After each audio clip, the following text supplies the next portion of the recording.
আগামী বছর থেকে শুধুমাত্র আধারযুক্ত অ্যাকাউন্টেই দেওয়া হবে ট্যাবের টাকা। স্কুল শিক্ষা দপ্তরের সঙ্গে বৈঠকে এই নির্দেশ মুখ্য সচিবের।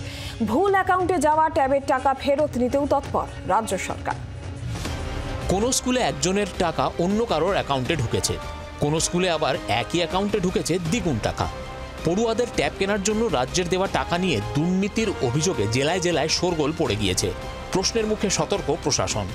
পরিস্থিতি মোকাবিলায় সোমবার স্কুল শিক্ষা দপ্তরের সঙ্গে বৈঠক করেন মুখ্য সচিব মনোজ পান্ত। রাজ্যের প্রাক্তন শিক্ষামন্ত্রী শিক্ষা দুর্নীতির অভিযোগে এই মুহূর্তে জেলে রয়েছেন। সেই জায়গা থেকে দাঁড়িয়ে সেই স্কুল শিক্ষা দপ্তরেরই ট্যাবের টাকা নিয়ে যে অভিযোগ উঠছে তার পরিপ্রেক্ষিতে কিন্তু অত্যন্ত সতর্ক সেক্ষেত্রে প্রশাসন এই মুহূর্তে।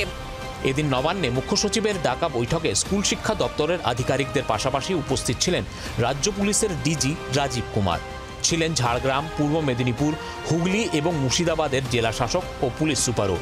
বৈঠকে ঠিক হয়েছে আগামী বছর থেকে শুধুমাত্র আধারযুক্ত ব্যাংক অ্যাকাউন্টেই ট্যাবের টাকা দেওয়া হবে। এছাড়া যে অ্যাকাউন্টগুলিতে ইতিমধ্যেই ভুল করে টাকা ঢুকেছে সেসব অ্যাকাউন্ট ফ্রিজ করে 10,000 টাকা তুলে নেওয়া হবে। কয়েকটা অ্যাকাউন্ট এরকম আছে যে অ্যাকাউন্টগুলোতে টাকা পড়ার সঙ্গে সঙ্গে সেই টাকাগুলো তুলে নেওয়া হয়েছে এবং সেই অ্যাকাউন্টগুলোতে 10,000-এরও কম সেক্ষেত্রে টাকা রয়েছে।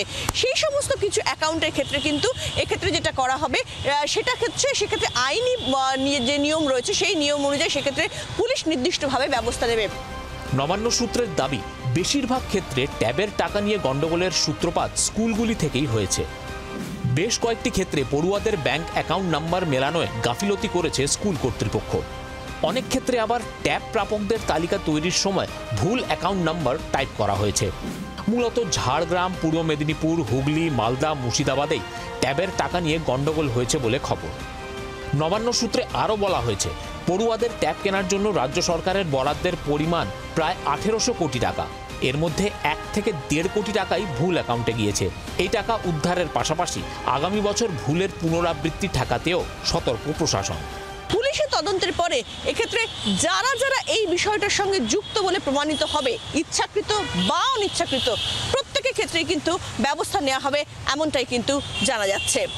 জি 24 ঘন্টার জন্য ক্যামেরায় কমলের সঙ্গে শ্রেয়সী, কলকাতা। বাংলার আওয়াজ, বাঙালির আবেগ, জি 24 ঘন্টা।